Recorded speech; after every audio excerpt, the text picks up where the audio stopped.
Bienvenue amis sportifs et très heureuse de vous savoir nombreux devant vos postes téléviseurs pour suivre votre émission d'actualité sportive Sambe Sport de ce lundi 17 août 2020. Démarrons par la Ligue nationale de football de jeunes de la République démocratique du Congo. La phase finale du championnat national de jeunes 2019-2020 n'aura pas lieu. La Ligue nationale de football des jeunes annonce la deuxième édition pour le mois d'octobre prochain. Plus de détails avec Zéphirin Kanyinda, président de la Ligue nationale de football des jeunes. Effectivement, nous avons tenté une expérience. Au départ, c'était pas une réussite d'emblée. On a quand même osé, on a tenté cette expérience d'avoir un championnat national de jeunes. Et c'était bien parti. Le 16 octobre, au terrain Oudjana, nous avons lancé le coup d'envoi. Nous étions curieux de voir l'engouement et nous étions agréablement surpris de voir cet engouement sur le 11 entente provinciale de football de jeunes que dispose la Ligue nationale de football de jeunes. 8 ont répondu à l'appel et avec un engouement qu'on n'attendait pas. Nous avons fini cette première phase et réussi la deuxième phase, la phase de zone de développement. Où les provinces se sont regroupées à Kinshasa, à Goma et à Lubumbashi. Ça aussi c'était une réussite. Et je suis peiné de voir ce qui nous est arrivé avec cette pandémie. Je suis peiné de constater que ces enfants qui étaient déterminés à venir jouer la phase nationale à Kinshasa se soient préparés pour rien. Ces enfants qui continuent à nous appeler, parce que cette phase était prévue pour le mois de juillet, qui continuent à nous appeler, qui nous demandent si cette phase ne sera pas récupérée. Malheureusement, nous ne pouvons pas récupérer cette phase, nous devons l'oublier, la décision de la fédération est déjà sortie. Donc la phase finale du championnat national de jeunes 2019-2020 n'aura pas lieu. Nous nous préparons à entrer dans la deuxième édition de ces championnats nationaux qui démarrent déjà au mois d'octobre prochain. Donc m'adressant à travers votre micro aux enfants, je leur demande de ne pas baisser la préparation, de continuer à garder espoir par rapport à leur carrière. Ils jouent d'abord pour eux, c'est leur carrière, ils ont choisi le football comme profession, à part la passion dont ils disposent. Je leur demande de continuer la préparation et de rester au top pour l'édition qui doit commencer au mois d'octobre prochain, moyennant les mesures que la FIFA va sûrement nous communiquer incessamment sous peu. Nous avons tenté plusieurs expériences dans l'organisation de football de jeunes au niveau de la RDC, qui est un sous-continent. Nous avons trouvé que le système que nous avons mis sur pied a porté ses fruits. Et je crois que c'est le même système qui a été accepté au niveau du comité exécutif de la fédération que nous allons désormais adopter. Donc il y aura une première phase où tout le monde va jouer au niveau de sa province. Le meilleur de ces provinces vont se regrouper en zone de développement pour la deuxième phase et le meilleur des zones de développement vont se retrouver sur un site pour jouer la dernière phase qui est la phase finale de la phase nationale. Il était question de trouver un centre, c'est-à-dire un point qui soit au milieu du pays pour organiser les différentes phases nationales. Mais comme il est impossible, il est difficile jusqu'à présent de trouver ces cadres au centre du pays, c'est-à-dire dans le Kasaï, nous sommes obligés de garder Kinshasa dans un premier temps pour organiser cette phase nationale. Et tous nos sociétaires sont d'accord pour jouer cette phase à Kinshasa, déjà parce qu'il y a des infrastructures qui leur permettent de mieux s'exprimer. Et puis, il y a une bonne visibilité à Kinshasa. Donc, pour cette édition et probablement l'édition prochaine, nous allons l'organiser à Kinshasa, la phase nationale. En tout cas, nous voulons nous concentrer sur la formation des formateurs avec la direction technique nationale. Nous voulons avoir des formateurs partout à travers le pays. Vous le savez sûrement, nous avons 185 entités à gérer. Mais lorsque vous regardez du côté de la direction technique nationale, nous n'avons pas ce nombre de formateurs pour encadrer au niveau de toutes ces entités. Donc nous nous appuyons sur la direction technique nationale pour avoir un nombre consistant de formateurs qui puissent descendre sur terrain pour former les entraîneurs là où ils sont, que d'organiser des formations à Kinshasa où les entraîneurs ont du mal à faire le déplacement. En dehors de la formation de formateurs et de compétitions, nous battons aussi pour que l'autorité politique puisse avoir un œil regardant sur les infrastructures de football de jeunes. À 2 mois des élections de la Fédération congolaise des luttes associées, il était temps de se réconcilier après une guerre qui a duré 3 ans. L'objectif atteint pour Amos Bayo Kitenge, ministre des Sports et Loisirs, qui a tenu à ce qu'il y ait réconciliation entre les deux parties. Suivez. L'issue de cette réunion a donné lieu à la réconciliation entre les 2 membres du bureau exécutif de la Fédération congolaise de luttes associées. Moi, je pense que c'est un grand jour. D'abord pour les mouvements sportifs, parce que c'est rare de trouver une fédération déjà divisée, à problème, avoir une réconciliation, malgré à la dernière minute. Mais je pense même les dernières minutes, les 2 mois, vivre ensemble, ça prouve déjà que c'est un signe d'abord des chrétiens. Parce que la Bible nous recommande d'abord l'amour. Et l'amour supporte tout. Et comme l'amour supporte tout, je pense, j'ai toujours dit aux amis que le mandat que j'avais, c'était plus par rapport à l'amour. Et que j'avais organisé même une soirée qui était Maman Annie qui n'a jamais oublié, qui répète chaque fois que c'était le dîner d'amour. Et qu'aujourd'hui, si on peut encore retrouver cet amour parmi les amis, qu'hier, pendant 3 ans, nous étions à couteau tiré, mais qu'aujourd'hui, malgré Covid et Covid-19, mais on s'est salué quand même. Je voudrais dire encore une fois merci au directeur, merci à son Excellence ministre Mbayo et au comité olympique et surtout les amis des fédérations sœurs qui nous ont aussi accompagnés. Je pense que c'est un jour que nous, au niveau de la fédération, que nous n'allons pas oublier. Durant près de 3 heures, ces anciens ennemis se sont dit des vérités en face avant de fumer les calumets de la paix. Je crois à mon tour, je dois dire merci à tout le monde, en commençant par son Excellence, Monsieur le Ministre, qui a tenu à ce que toutes les fédérations à problème soient d'abord réconciliées. Et c'est ce qui est fait aujourd'hui.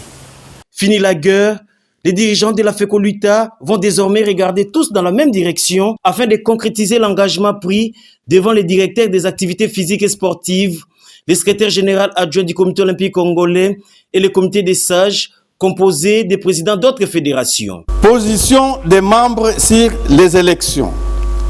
Tous les membres sont unanimes s'agissant de la convocation de l'Assemblée générale extraordinaire élective. D. Date de la convocation. La date des élections doit se conformer au prescrit des statuts de la FECOLUTA qui les fixe dans les 60 jours à partir de la signature du présent procès verbal.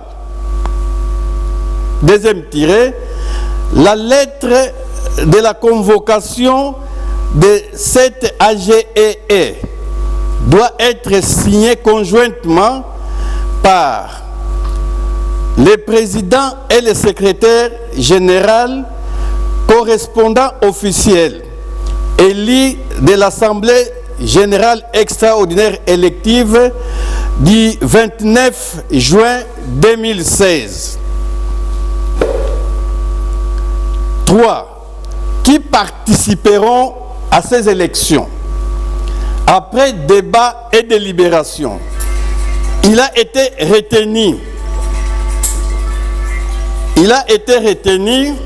ce qui suit. Y participeront les ligues qui avaient pris part aux élections du 29 juin 2016.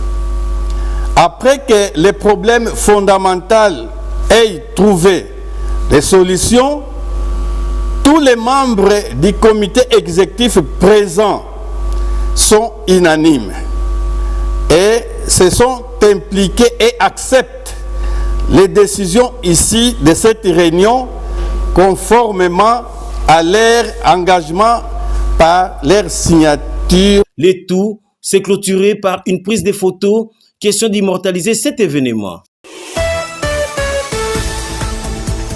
La saison 2020-2021 approche. Les équipes engagées dans différents championnats de la République démocratique du Congo s'apprêtent pour la reprise des entraînements. Les cas de l'AC Kouya évoluant à la 2e division de la Ligue nationale de football annoncent ses activités pour ce 19 août au terrain GD de Lemba. Plus de précisions avec Jeannot Binanou, président de l'AC Kouya, qui revient sur les objectifs de son équipe pour la saison prochaine.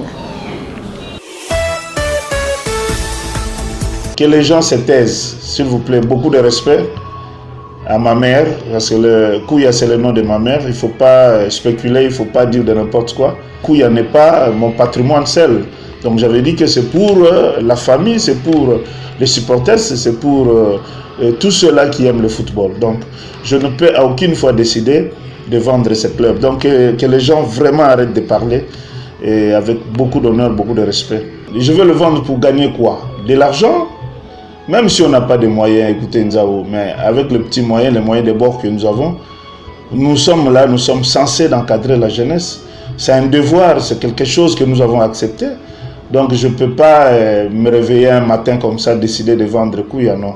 Nous venons de tenir une réunion tout à l'heure pour commencer les entraînements que nous avons fixés pour le mercredi ici.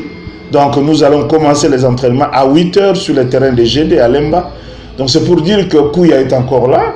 Moi je ne pense pas que j'ai eu des contacts où quelqu'un a dit que non, il a besoin de Kouya que je voulais vendre. Non, non.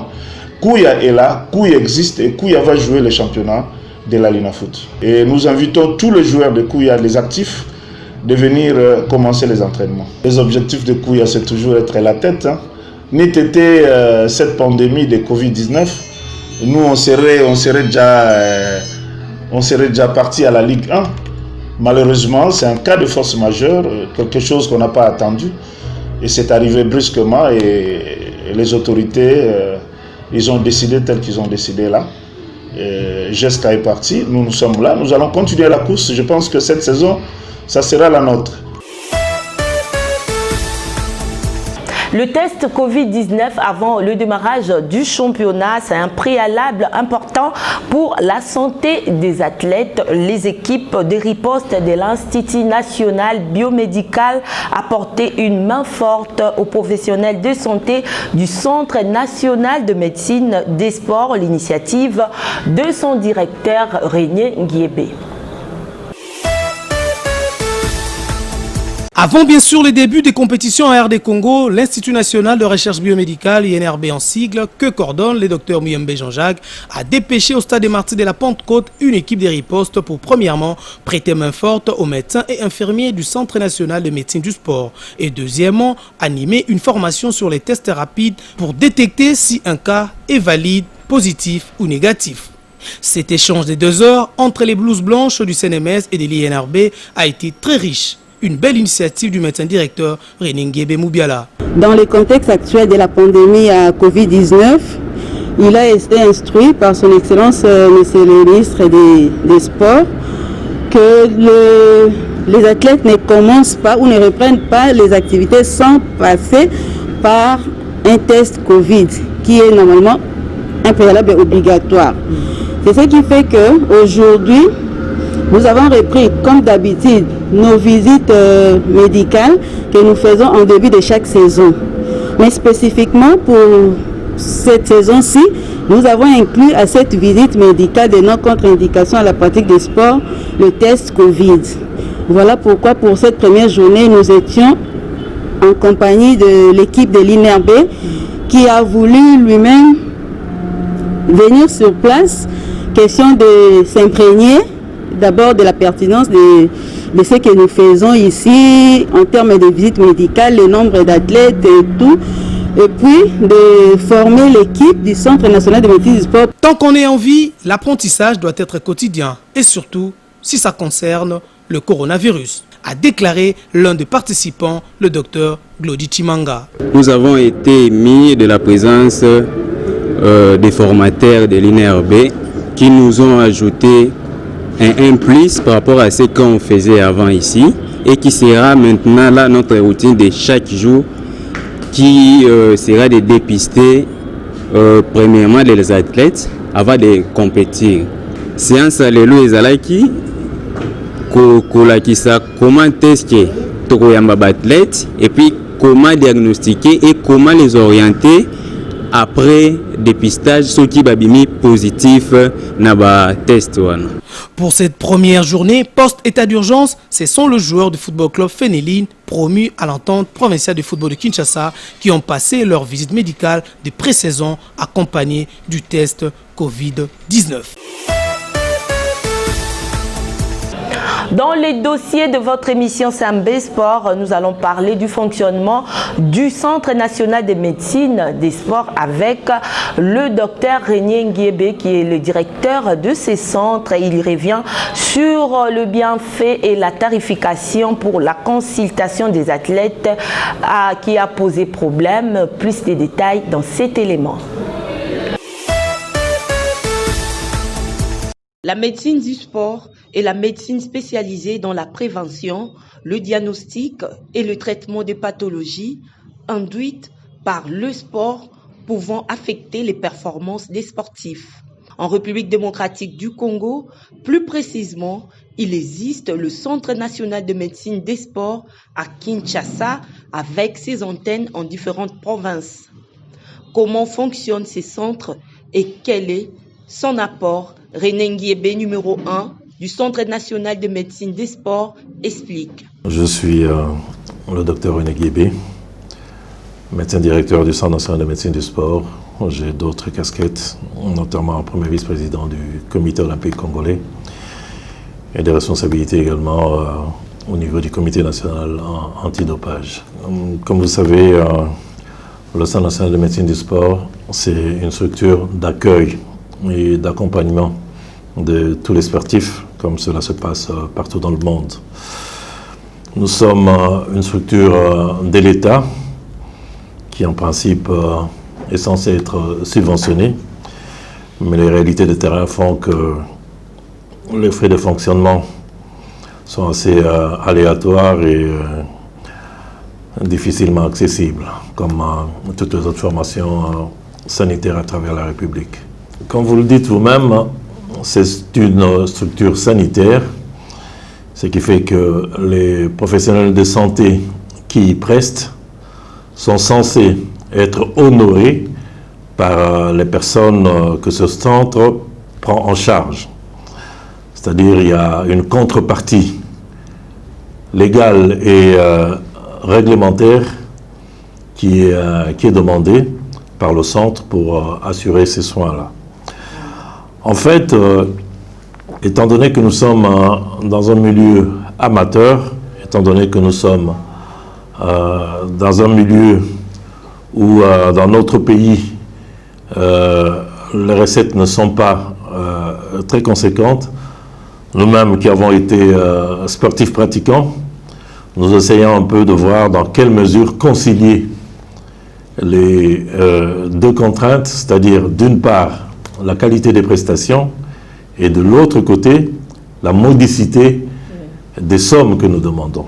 La grille tarifaire était au centre d'une polémique dans le milieu sportif. Il fallait trouver un compromis pour écarter certains malentendus.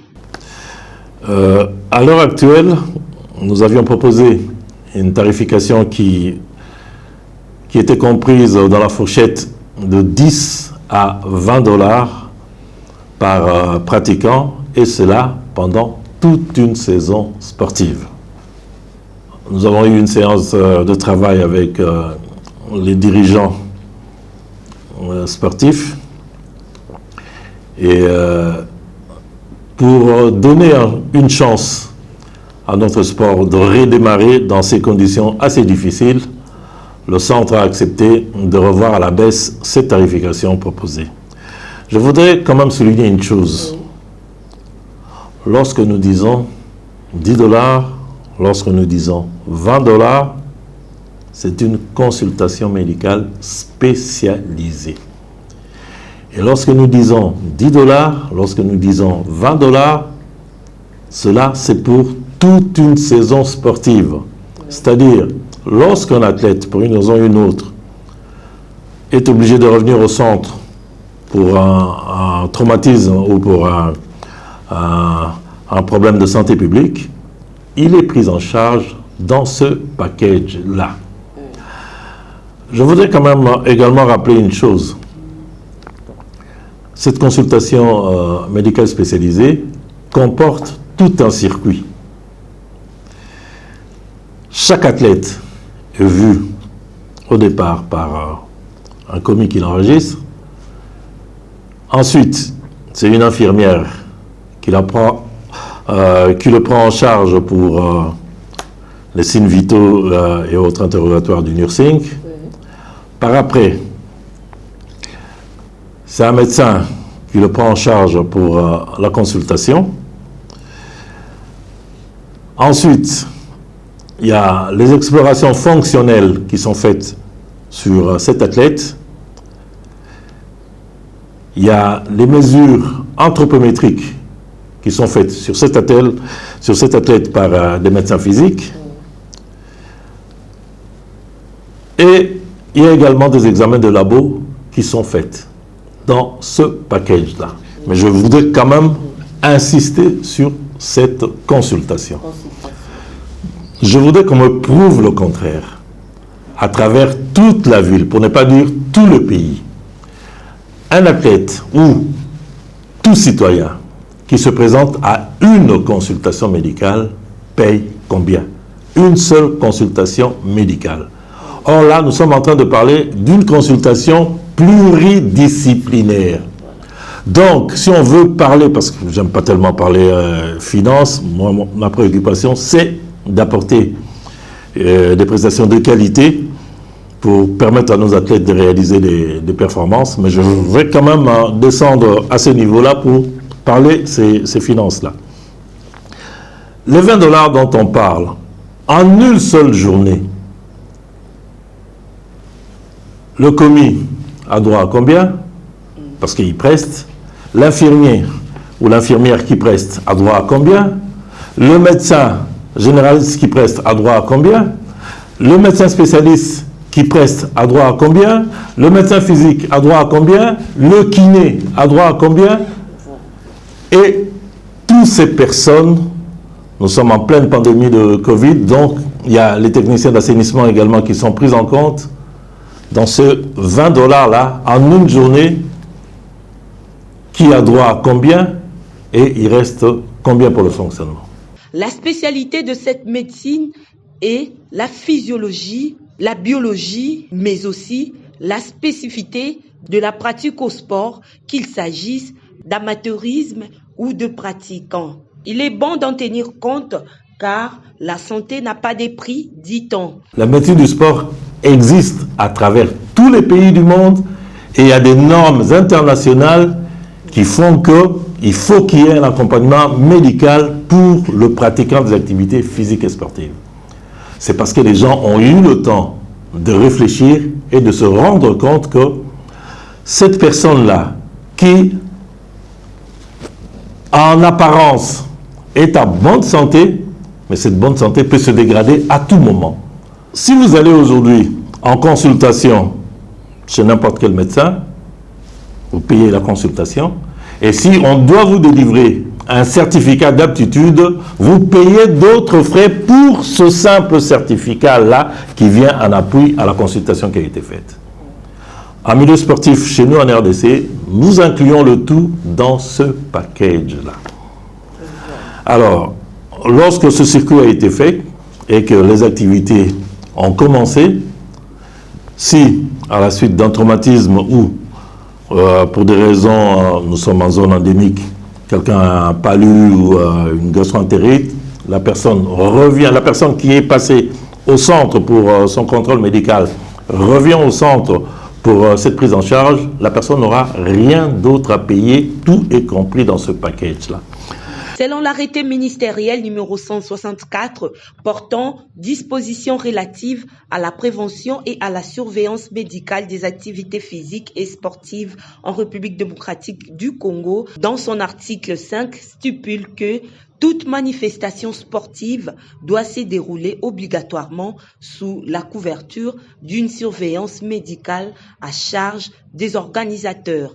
Le contrôle médical et le suivi médical, c'est une chose, c'est un package. La couverture médicale des compétitions, c'est un autre package qui est à la charge des organisateurs. C'est réglementaire. Je vais vous donner les textes tout à l'heure. Donc, lorsque vous voulez organiser une activité physique et sportive, vous avez l'obligation, je dis bien l'obligation, de vous rapprocher du centre et de convenir d'un package pour la couverture de cette compétition-là. Donc ce sont des frais qui rentrent dans les frais d'organisation. Et ce sont des frais obligatoires que les gens, d'une manière générale, escamotent. Et lorsqu'il y a un problème, on dit « Ah, on n'a pas vu les gens du centre. » Oui, on n'a pas vu l'apport du centre. Est-ce que les gens se sont rapprochés du centre? Est-ce que les gens ont convenu avec le centre pour cette couverture-là? Le Centre national de médecine des sports promet des soins de qualité à ses partenaires. La Ligue des champions européenne, avec ses surprises, les équipes favorites quittent le navire. Le cas du FC Barcelone et de Manchester City, Lyon et Bayern Munich en demi-finale. Lyon, finaliste de la Coupe de la Ligue, affrontera Bayern Munich, vainqueur du championnat et de la Coupe d'Allemagne dans l'Estadio do Sport Lisboa et Benfica, qui vibrera au rythme de demi-finale de la Ligue des champions. C'est déjà à partir de ce 18 août où le Paris Saint-Germain affrontera de son côté Leipzig. Et le mercredi 19 août, Lyon en découdra avec Bayern. Une rencontre à suivre avec beaucoup d'intérêt. Et pour une première fois, la France aligne deux équipes dans le carré d'as. Lyon se retrouve en demi-finale de la Ligue des champions européenne 10 ans après. Je vous laisse se régaler avec cette défaite du FC Barcelone. Sachez que le FC Barcelone a été démystifié par Bayern Munich. 8 buts pour Bayern Munich et 2 buts pour le FC Barcelone. Just flip over to BT Sport Extra 1 now. Let's join our commentators once again. Steve McMahon. Coffee out and just taking a messy show, please. That's what I'd love to see. And I'm sure many.